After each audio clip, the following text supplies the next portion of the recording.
PM Modi ने सोमनाथ मंदिर पर हमले के 1000 साल पूरे होने पर लिखा भावनात्मक लेख। सोमनाथ शब्द सुनते ही मन गर्व से भर जाता है। पीएम मोदी ने सोमनाथ मंदिर को भारत की सभ्यता, संस्कृति और अटूट आस्था का प्रतीक बताया। लिखा, सोमनाथ की कहानी विनाश की नहीं बल्कि पुनर्निर्माण और साहस की है। सीएम योगी ने देश प्रदेशवासियों को लिखी चिट्ठी, साइबर अपराध से सतर्क रहने का संदेश। लिखा, इंटरनेट से जीवन आसान लेकिन साइबर ठगी तेजी से बढ़ी।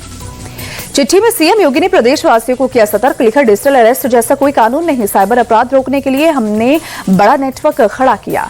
ट्रंप ने टैरिफ के मुद्दे पर भारत को फिर दी धमकी। कहा, प्रधानमंत्री मोदी एक अच्छे व्यक्ति हैं लेकिन रूसी तेल खरीद को लेकर और बढ़ा सकते हैं टैरिफ। अमेरिकी राष्ट्रपति ट्रंप ने वेनेजुएला की कार्यवाहक राष्ट्रपति डेल्सी रोड्रिग्स को धमकाया। वही कहा कि हमारी बात नहीं मानी तो मादुरो से बुरा हश्र होगा।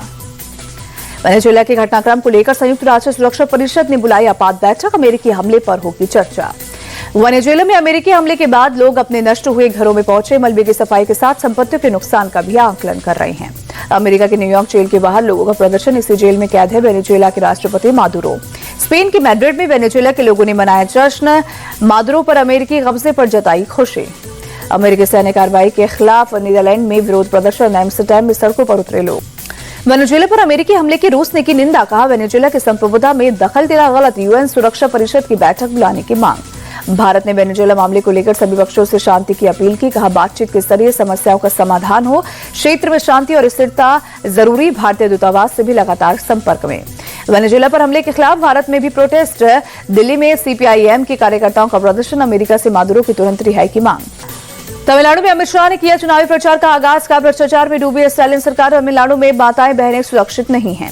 अमित शाह ने सीएम स्टालिन पर एनडीए के खिलाफ दुष्प्रचार का आरोप लगाया। बोले, वो हमें तमिल विरोधी दिखाने के लिए फेक नैरेटिव गढ़ रहे हैं। अमित शाह का दावा, अप्रैल 2026 में तमिलनाडु में बनेगी एनडीए सरकार। एआईएडीएमके और बीजेपी का गठबंधन सबसे मजबूत। बीजेपी नेता दिलीप घोष का ममता बनर्जी पर हमला। वो किसी भी कीमत पर एसआईआर को रोकना चाहती है।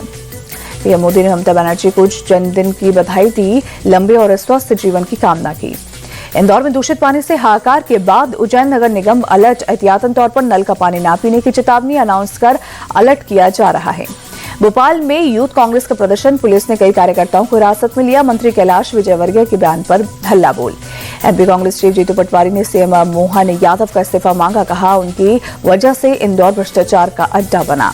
इंदौर की भागीरथपुरा की घटना पर पूर्व लोकसभा अध्यक्ष सुमित्रा महाजन का बयान।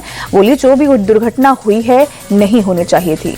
सुमित्रा महाजन ने कहा, इंदौर बहुत बढ़ रहा है लेकिन इसका यह अर्थ नहीं कि ऐसी लापरवाही हो। बोली, मैं पार्षद के संपर्क में हूं। अंकिता भंडारी हत्याकांड को लेकर प्रदर्शन तेज। देहरादून में सड़कों पर उतरे बड़ी संख्या में लोग। सीबीआई जांच की मांग की। भारी पुलिस बल तैनात। कांग्रेस नेता और पूर्व मुख्यमंत्री हरीश रावत बोले, अंकिता के असली हत्यारे को सजा मिलना जरूरी। जो वीआईपी नाम सामने आ रहा है उनके खिलाफ एफआईआर दर्ज हो। मंत्री सुबोध उनियाल बोले, दोषी कितना भी रसूख वाला हो बख्शा नहीं जाएगा। कुछ लोग राजनीतिक साजिश कर प्रदेश का माहौल बिगाड़ने की कोशिश कर रहे। अमृतसर में आम आदमी पार्टी के नेता की गोली मारकर हत्या। शादी समारोह में बाहर से आए 2 हमलावर फायरिंग कर फरार हुए। महाराष्ट्र के धुले में गुरुद्वारे की गद्दी को लेकर हिंसक झड़प। पथराव में 2 लोग घायल। बाबा रणवीर सिंह समेत 8 लोग हिरासत में। अहमदाबाद के साउथ भोपाल में देर रात पटाखे की दुकान में लगी भीषण आग। सिलेंडर ब्लास्ट होने से हुआ बड़ा धमाका। आग पर पाया गया काबू। बिजली विभाग की टीम के साथ संभल के डीएम और एसपी खुद गली में पहुंचे।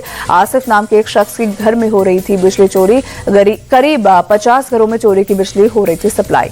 ग्रेटर नोएडा में दक्षिण कोरियाई नागरिक डक ही यू की हत्या। लिव इन पार्टनर ने चाकू घोंपकर की हत्या। मणिपुर के रहने वाले लिव इन पार्टनर ने कबूला गुनाह। यूपी के बरेली में एक शातिर अपराधी को पुलिस ने किया गिरफ्तार। पिछले वर्ष हुई हिंसा के अहम गवाह की हत्या के लिए ली थी सुपारी।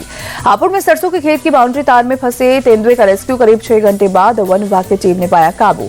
जम्मू कश्मीर के सोनभद्र में हुई ताजा बर्फबारी। पूरी घाटी बर्फ की सफेद चादर से ढकी नजर आई। रिलायंस ग्रुप के चेयरमैन मुकेश अंबानी और उनके बेटे अनंत अंबानी बोटात पहुंचे। सालंगपुर कष्टभंजन हनुमान जी मंदिर में की पूजा अर्चना। प्रयागराज में माघ मेले के दौरान स्नान के लिए उमड़े रहे भीड़। त्रिवेणी संगम घाट पर भारी संख्या में दिखे श्रद्धालु। पौष पूर्णिमा का प्रथम स्नान रविवार को हुआ संपन्न। प्रयागराज की कमिश्नर सौम्या अग्रवाल ने कहा, लगभग 31 लाख श्रद्धालुओं ने अमृत में डुबकी लगाई।